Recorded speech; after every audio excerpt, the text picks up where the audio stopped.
Commander Hyunwoo Park stood at the observation deck of New Jeju Colony, watching the morning sun rise over the crystal blue lakes. The colony had been humanity's pride for 30 years. 2 million people called this world home. Children played in the parks. Farmers grew food in the rich soil. Scientists discovered new things every day.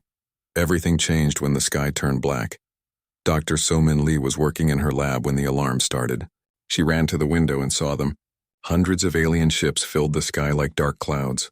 They were long and sharp, painted in red and gold. She had never seen anything like them. All citizens report to emergency shelters immediately, the speakers announced. People ran through the streets. Parents carried their children. Everyone was scared. Hyunwoo rushed to the command center. His officers were shouting reports at him. "Sir, we count over 300 enemy ships. They're the Veltari Empire, sir. No response to our communications. Our defense grid is charging, but we need more time." Hyunwoo looked at the screens. The alien ships were beautiful and terrible. Each one was twice the size of their biggest colony ship. He had heard stories about the Veltari.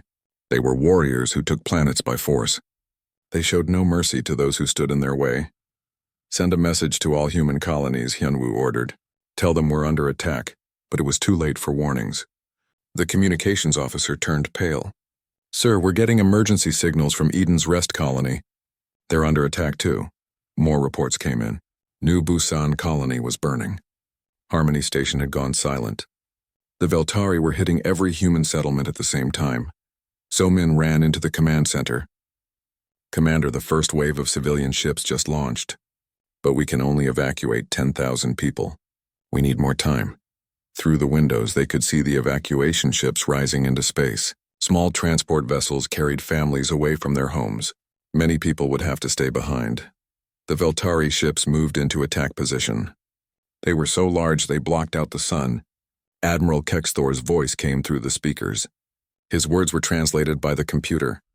"Humans of this world, you have built on land that belongs to the Veltari Empire. Your people are weak. Your colonies will burn. Surrender now and we will make your deaths quick."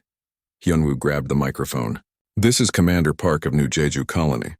These are our homes. Our children were born here. We will not surrender," Kexthor laughed. It was a cold sound. "Then you will burn with your world."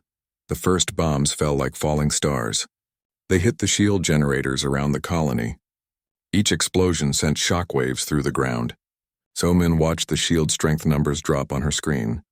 "Shields at 60%, she reported. 50%. "They're using plasma bombs. I've never seen weapons this powerful." More bombs fell. The mountains around the colony caught fire. The beautiful lakes turned to steam. Buildings started to shake and crack. "Civilian evacuation is only halfway complete," an officer reported. "We need more time." Hyunwoo made a decision that would change everything. He walked to a special panel on the wall. Behind the panel was an old device that had not been used for 200 years. His grandfather had told him stories about it. "Sir, what are you doing?" So-Min asked. "Something I hoped I would never have to do," Hyunwoo said. He opened the panel and saw the ancient beacon. It was small and simple, but it was connected to the most powerful transmitter on the colony. The beacon had one button and one message. Hyunwoo's hand shook as he pressed it. Far across space toward the center of the galaxy, toward Earth, a signal traveled faster than light. The message was simple: "The colonies burn. Send the old guard." "Sir, what was that?" So-Min asked. "A call for help," Hyunwoo said quietly. "But I don't know if anyone will answer." The Veltari bombs kept falling. The colony's shields failed completely. Buildings exploded into fire and smoke. The beautiful gardens turned to ash. The crystal lakes boiled away. So-Min watched her life's work burn around her. "Commander, why do they hate us so much?" "We never hurt them." "Because we're here," Hyunwoo said. "Because we built something beautiful, and they want to take it." The last evacuation ships escaped into space. Hyunwoo and his remaining crew ran to the emergency bunkers deep underground. They could hear the explosions above them. The ground shook like an earthquake. Hours passed. The bombing stopped. Hyunwoo and So-Min climbed back to the surface. New Jeju Colony was gone. The buildings were melted metal. The streets were craters. The trees were black sticks. Nothing moved except the wind through the ruins. Admiral Kexthor's ships hung in the sky like victors. His voice came through their emergency radio. This is what happens to those who resist the Veltari Empire. Your species is weak. Your colonies are ashes. Soon we will find your home world and finish what we started today. Kexthor was wrong about many things. He thought humans were weak because their colonies had small armies. He thought Earth was just another planet because it had been quiet for so long. He thought his victory was complete because he had burned a few worlds. He had no idea what he had awakened. Deep in space, far from the burning colonies, old machines began to wake up. On Earth, people who had been sleeping for 2 centuries opened their eyes. In hidden places, weapons that had not been used since the last Great War started to charge their power systems. Hyunwoo and Somin sat in the ruins of their home and watched the stars. They didn't know if their message had reached Earth. They didn't know if anyone was still alive there. But they had hope. Do you think they'll come? Somin asked. Hyunwoo remembered the stories his grandfather told him. Stories about the old days when Earth ruled the galaxy. Stories about why humanity had chosen to leave and build quiet colonies far from the center of power. If they're still out there, he said, they'll come, and when they do, the Veltari will learn why the galaxy was happy when humanity went quiet. Above them, Kexthor's ships prepared to leave for their next target. The admiral felt proud of his easy victory. Soon he would report to his emperor that the human problem was solved. He was about to learn how wrong he was. Director Ji-Hoon Kang was drinking morning tea in his underground office when the ancient beacon started flashing. He had not seen that red light in 20 years of service. His teacup fell from his hands and broke on the floor. The beacon was connected to a system older than anyone alive. Ji-Hoon ran to the communication center deep beneath the Korean mountains. The bunker was so far underground that no scanner could find it.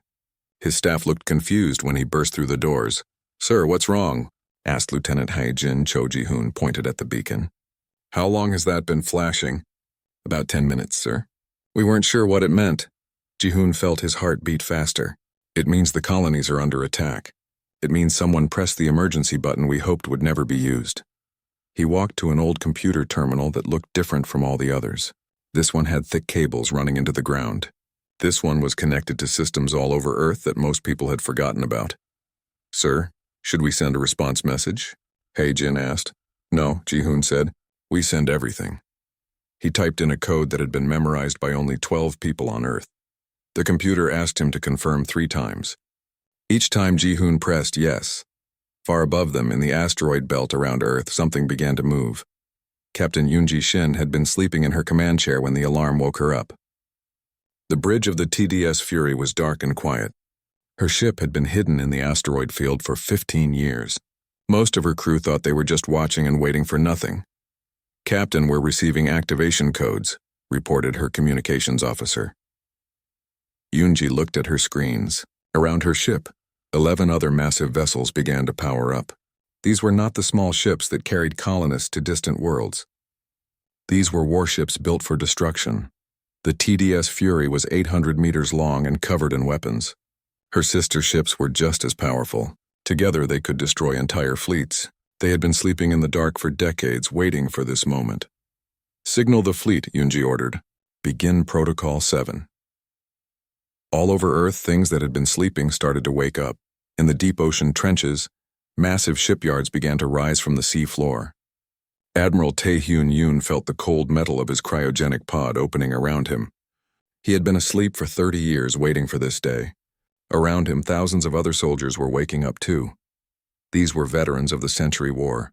They had fought battles that lasted decades. They had seen entire star systems burn. They had learned to use weapons so terrible that Earth had hidden them away when the fighting ended. Tae-Hyun looked at his reflection in the pod's metal surface. His hair was gray now, but his hands still remembered how to kill. His mind still held the memories of the last Great War. "Admiral, what are your orders?" asked Colonel Young-Soo Han, another veteran awakening nearby. "Prepare the fleet," Tae-Hyun said. "Someone has attacked our children." Dr. Jae-wook Kim was working late in his laboratory when the emergency messages started arriving. His computers showed him data from the outer colonies. New Jeju was gone. Eden's Rest was burning. Harmony Station had stopped transmitting. Jae-wook had spent 40 years developing weapons that he hoped would never be used. His laboratory was filled with devices that could crack planets open like eggs. He had built them, because the government asked him to. He had hidden them because he was afraid of what they could do. Now someone had given him permission to use them. Computer, begin activation sequence for Project Righteous Fury, he said. Dr. Kim, that project has been classified as forbidden technology, the computer replied. Emergency authorization Jihoon 77 Alpha, Jae-wook said. Authorization confirmed. Beginning activation sequence. Around Earth, in secret facilities buried under mountains and hidden in ocean trenches, weapons that had been sleeping for 2 centuries began to wake up. These were not the simple plasma cannons that colony ships carried for defense. These were weapons built by a species that had once ruled the galaxy through fear. Back in his bunker, Ji-hoon watched reports coming in from across the solar system. The hidden fleet was powering up. The veteran soldiers were awakening. The terrible weapons were charging. But he also watched the reports from the colonies. Good people were dying. Children were burning. Families were being torn apart by an enemy that thought humans were weak. Sir, we're receiving communication requests from the Centauri colonies, Hae-jin reported. They want to know if we're going to help. Tell them to hold their positions, Ji-hoon said. Help is coming. What should we tell the galactic news networks? They're reporting that humanity is being wiped out. Ji-hoon smiled for the first time that day. It was not a kind smile. Tell them nothing. Let the galaxy think we're weak. Let our enemies think they've won. They'll learn the truth soon enough. High above Earth's atmosphere, Captain Yoon-ji watched her ship's weapons come online. The TDS Fury had enough firepower to destroy a moon. Her sister ships were just as powerful. Together they were strong enough to fight the entire Veltari Empire, but they were just the first wave. In the ocean shipyards, massive construction robots were building new warships. These were not the slow cargo vessels that carried families to new worlds.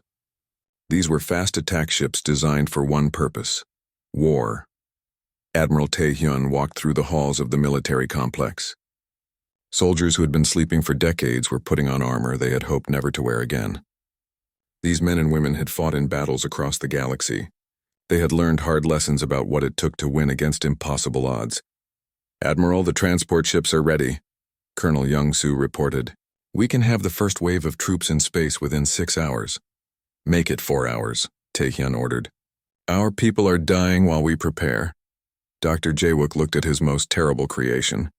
The stellar convergence device was small enough to fit in his hand, but it could destroy an entire star system. He had built 12 of them during the Century War.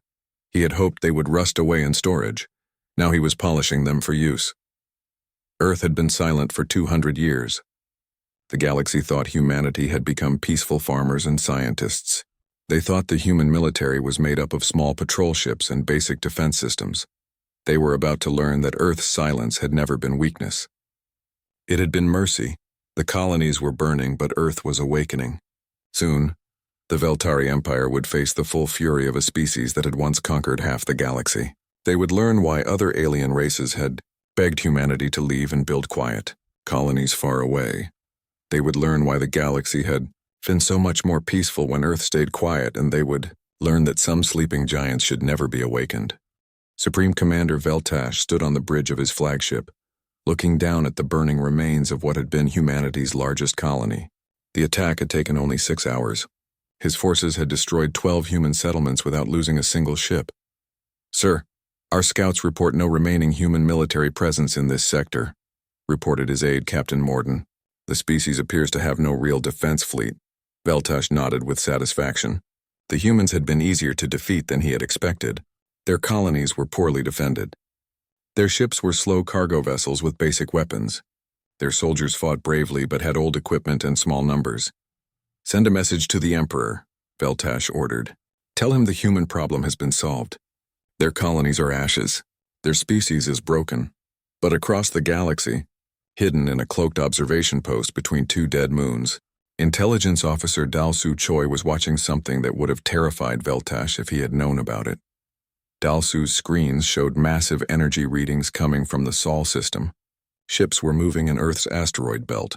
Power signatures unlike anything in the Veltari databases were appearing on his sensors. This doesn't make sense, Dal-Soo whispered to himself. He had been watching Earth for 5 years. The planet had seemed quiet and peaceful. Small patrol ships, basic communication networks. No sign of military buildup. Now his sensors were showing something impossible. The energy reading suggested a fleet of warships larger than anything the Veltari Empire had ever built. Dalsu activated his emergency transmitter and sent a priority message toward the nearest Veltari command post. But the message would take 3 days to reach them. In space combat, 3 days might as well be forever. Fleet Admiral Minho Seo stood on the bridge of the TDS Vengeance and watched his ships form up for their first jump. 50 destroyers hung in space around Earth like sleeping sharks. Each one was painted in the dark blue and silver colors of the Terran Defense Fleet. These were not the hidden dreadnoughts that had been sleeping in the asteroid belt. These were smaller, faster ships built for one purpose: to reach the colonies quickly and hit the enemy hard. "Admiral, all ships report ready for hyperspace jump," reported Captain Hyojin Cho from the TDS Reckoning. "Signal the fleet," Minho ordered. "Today we remind the galaxy why they were happy when Earth went quiet." The 50 ships vanished into hyperspace, moving faster than any Veltari vessel could follow. Meanwhile, the Veltari were celebrating their victory. Admiral Kexthor was receiving congratulations from his officers when his communication system detected something unexpected. "Sir, we're picking up a transmission from one of the human escape pods," reported his communications officer. "Put it on screen," Kexthor ordered. "I want to hear them beg for mercy." But the face that appeared on his screen was not begging. Captain Hyojin Cho looked directly into the camera with calm, steady eyes. She spoke in perfect Veltari, which surprised Kexthor. Most humans he had met could barely speak their own language properly. "I am Captain Cho of the Terran Defense Fleet," she said. "You have attacked our colonies. You have killed our people. You have made a terrible mistake." Kexthor laughed. "Your colonies are ash, human. Your people are dead. What mistake could we have made?" "You believed Earth was weak," Hyojin replied. "You believed humanity had no real military. You believed we would not respond to attacks on our children. And what will you do about it?" Kexthor asked mockingly. "Send your cargo ships to fight our war fleet?" Hyojin smiled. It was not a pleasant expression. "We won't send cargo ships, Admiral. We'll send something else, something your empire has never seen before." "What are you talking about?" "You wanted to see what humanity truly is," Hyojin said. "Today you will learn why the galaxy feared us enough that we chose exile over expansion. You will learn why other species begged us to leave the core worlds. You will learn why the galaxy has been so peaceful for the past 2 centuries. Kexthor was about to respond when his sensor officer started shouting. "Sir, multiple hyperspace signatures detected. Unknown ships dropping out of jump space." Kexthor turned to his screens and felt his blood turn cold. 50 ships had appeared around his fleet. They were unlike anything in his databases. They were sleek and fast, covered in weapons he didn't recognize. Each one was radiating more power than his flagship. "Impossible," he whispered. "Where did they come from?" "From Earth," Hyojin said from her screen. "From the home you thought was weak and defenseless. From the planet you planned to attack next." The human ships moved into attack formation with precision that impressed even Kexthor's experienced officers. These were not the clumsy cargo vessels they had been destroying. These were warships built by experts and crewed by veterans. "Sir, the human ships are targeting our fleet," his weapons officer reported. "Their technology is... I've never seen anything like it." Kexthor realized he had made a serious error. The humans had not shown him their real strength. They had hidden their true capabilities while their colonies burned. "But why, human captain," he said to Hyojin. "If you had ships like these, why didn't you use them to defend your colonies?" "Because we hoped you would be smart enough to stop," she replied. "Because we gave you a chance to leave our people alone. Because Earth learned long ago that some weapons are too terrible to use unless absolutely necessary. And now? Now you have made it necessary." The battle began without warning. The human ships moved faster than Veltari sensors could track. Their weapons cut through Veltari shields like they were made of paper. In the first 10 minutes, Kexthor lost half his fleet. "Sir, we need to retreat," his tactical officer shouted over the sound of explosions. But retreat was not possible. The human ships had surrounded them completely. Every time a Veltari vessel tried to escape, it was destroyed before it could jump to hyperspace. Kexthor watched his mighty fleet being torn apart by ships that shouldn't exist. Ships that had appeared from a planet he thought was defenseless, ships crewed by a species he thought was weak. "This is impossible," he said again. "How do you have such technology?" Hyojin's image smiled sadly on his screen. Admiral, you never asked the right questions. You never wondered why a species capable of building interstellar colonies had such small defense fleets. You never asked why Earth stopped communicating with the galaxy 200 years ago. You never questioned why other alien races seemed relieved when humanity went quiet. What are you saying? I'm saying that Earth didn't become peaceful because we were weak. We became peaceful because we were too strong. We built weapons that could destroy star systems. We fought wars that lasted centuries. We conquered half the galaxy before we realized what we had become. Kexthor's flagship shook as human weapons struck its hull. His shields were failing. His weapons were useless against the enemy armor. So we made a choice, Hyejin continued. We chose to leave. We chose to build quiet colonies far from the center of power. We chose to let the galaxy think we were farmers and scientists. We chose peace over conquest, and now you have attacked our children. Now you have forced us to remember who we used to be. Now you will face the species that once ruled the galaxy, and you will understand why we chose to rule from exile instead. Kexthor's ship was dying around him. His fleet was destroyed. His empire's greatest military force had been wiped out by ships that appeared from nowhere. As his flagship's power failed and the hull began to crack, Kexthor realized the truth. Humanity had never been weak. They had been sleeping, and now they were awake. The last thing he saw was more human ships dropping out of hyperspace. Bigger ships, older ships, ships that looked like they had been built for war by a species that understood violence better than anyone else in the galaxy. Earth was coming, and the galaxy was about to remember why they had been happy when humanity stayed quiet. Admiral Young-Soo Han stood on the bridge of the TDS Retribution and watched the Kepler Belt Defense Station burn. The Veltari had built their forward command post here, thinking they were safe behind energy shields and missile platforms. They had been wrong. "Target destroyed, sir," reported Captain Bo-Ra Kim from the weapons station. "Their defensive grid is completely offline." Young-Soo nodded. The Veltari had good shields and decent weapons, but their technology was 200 years behind Earth's current capabilities. Their ships were built for fighting enemies who used similar technology. They had no idea how to defend against gravitational weapons that could crush their hulls like tin cans. "Signal the fleet," Young-Soo ordered. "Begin Phase 2. Around him, 40 human warships moved deeper into Veltari space. These were not the fast destroyers that had hit the first enemy fleets. These were heavy cruisers and battleships built for sustained combat against multiple enemies. The TDS Iron Will, commanded by Captain Sung-Min Park, launched its special weapon. Millions of tiny robots spread out from the ship like a gray cloud. The nanites were smaller than dust particles, but they could eat through metal and electronics faster than acid. "Nanite deployment successful," Sung-Min reported. "Enemy reinforcement fleet will be neutralized within the hour." Young-Soo watched on his screens as the Veltari relief force tried to fight an enemy they couldn't see. The nanites swarmed over their ships, consuming armor plating and weapon systems. Within minutes, the proud Veltari warships were floating metal skeletons. On the planet below, General Haiwan Jiang was leading the ground assault to retake New Jeju Colony. Her soldiers wore power armor that made them look like metal giants. Each suit was equipped with weapons that could level buildings and shields that could stop tank rounds. "General, enemy resistance is stronger than expected," reported Colonel Dal-Soo Choi over the radio. "They've dug in around the colony ruins." "Then we dig them out," Haiwan replied. Her soldiers moved through the burned landscape like unstoppable machines. The Veltari had left garrison troops to guard their conquest, but these soldiers had never fought humans in real combat. They had only faced poorly equipped colonial militia.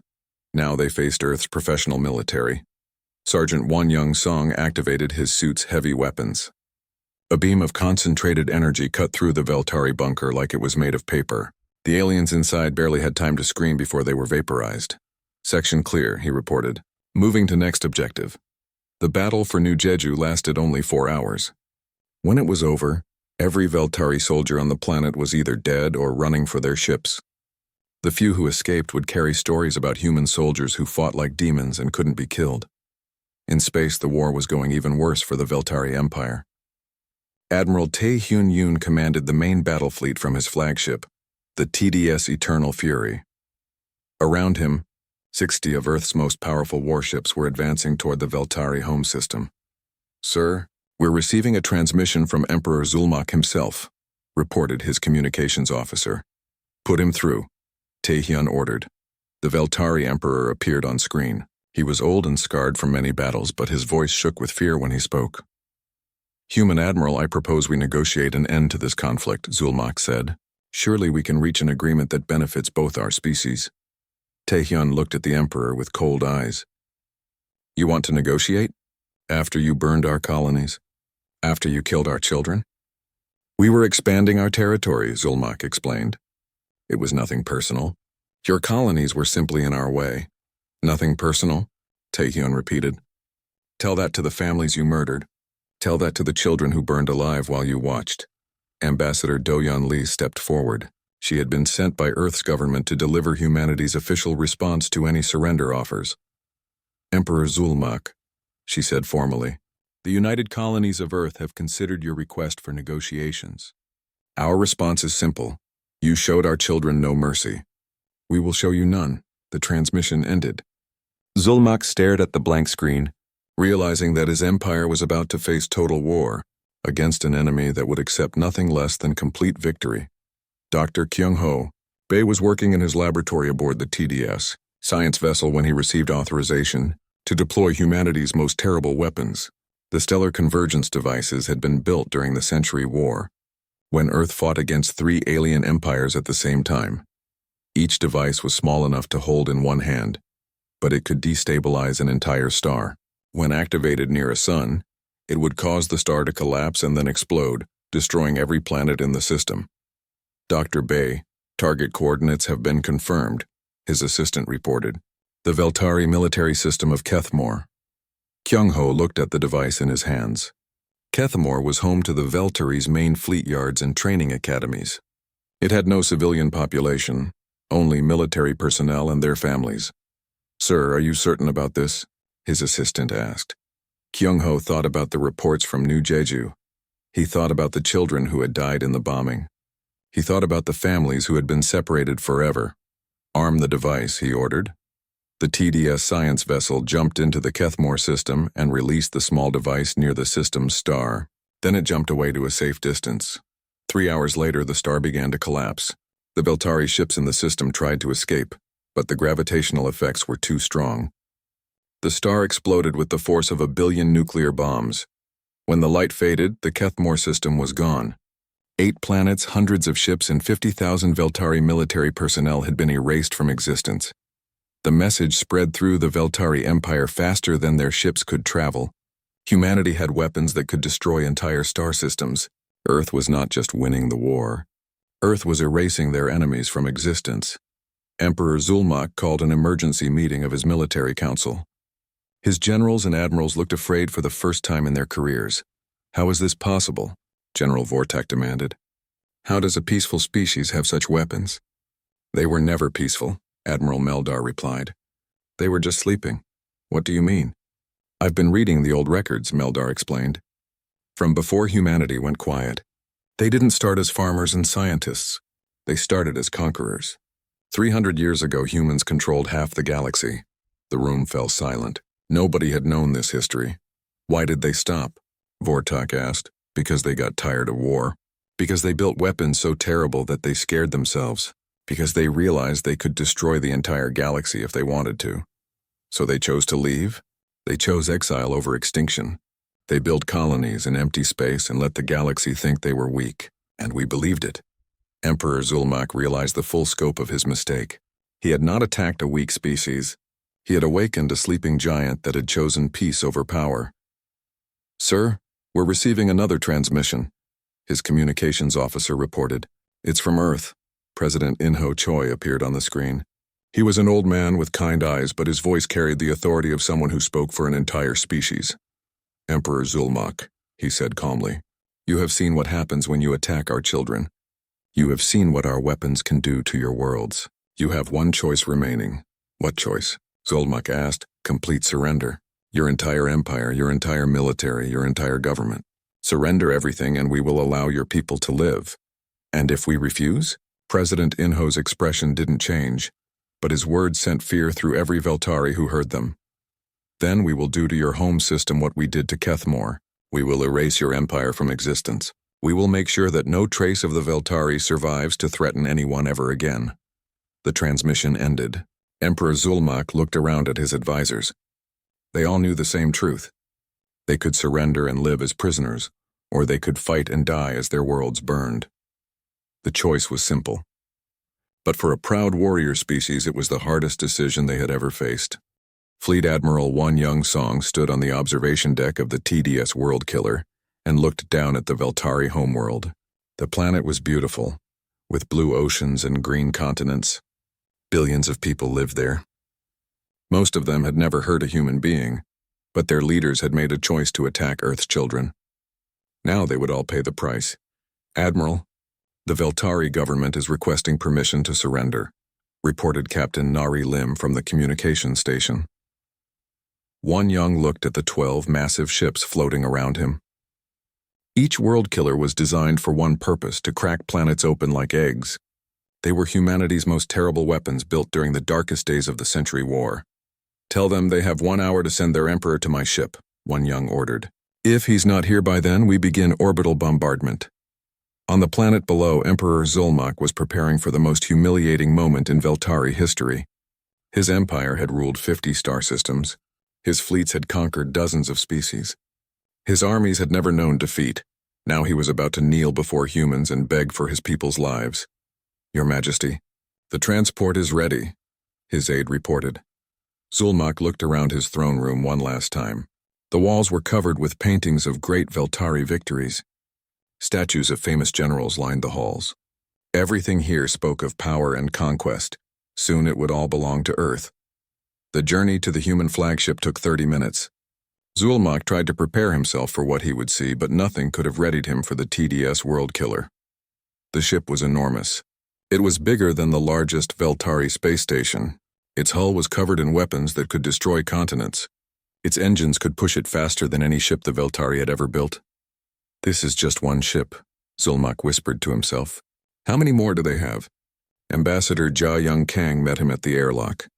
She was a small woman with gray hair and kind eyes, but she spoke with the authority of someone who represented the most powerful military in the galaxy. Emperor Zulmak, she said formally, I am here to accept your surrender on behalf of the United Colonies of Earth. The ceremony took place in the ship's main conference room. Hundreds of human officers watched as the proud emperor of the Veltari knelt before a species he had thought was weak. I, Zulmak, Emperor of the Veltari, surrender my empire unconditionally to the representatives of Earth. He said the words slowly, as if each one caused him pain. Jia Young handed him the Treaty of Soul. The document was simple but complete. The Veltari would give up all their weapons. Their military would be disbanded. Their government would serve under Earth's guidance. Most importantly, they would never again attack human colonies or any other peaceful species. This treaty acknowledges humanity as the dominant military power in this region of the galaxy, Jia Young explained. You will be allowed to keep your worlds and your culture, but you will never again wage war against others. Zulmak signed the treaty with shaking hands. As he wrote his name, the Veltari Empire officially ended. His people would live, but they would live under Earth's protection and guidance. When the ceremony was over, Wan Young sent a message to Earth. Within hours, President In-Ho Choi was addressing the entire galaxy from the rebuilt capital. People of the galaxy, he began, today marks the end of the Veltari War and the beginning of a new age. For 200 years, Earth chose isolation to give you peace. We left the core worlds and built quiet colonies in empty space. We hoped that you would learn to live without war. The president paused and looked directly into the camera. Some of you chose war anyway. Some of you decided to attack our children because you thought we were weak. You were wrong. Images appeared on the screen showing Earth's massive fleets and terrible weapons, ships that could destroy planets, soldiers in armor that made them look like metal gods, weapons that could make stars explode. We are returning to the stars, President In-Ho continued. Not as conquerors, but as guardians. We will establish defense stations throughout human space. We will protect our colonies and our allies. We will make sure that what happened to New Jeju never happens again.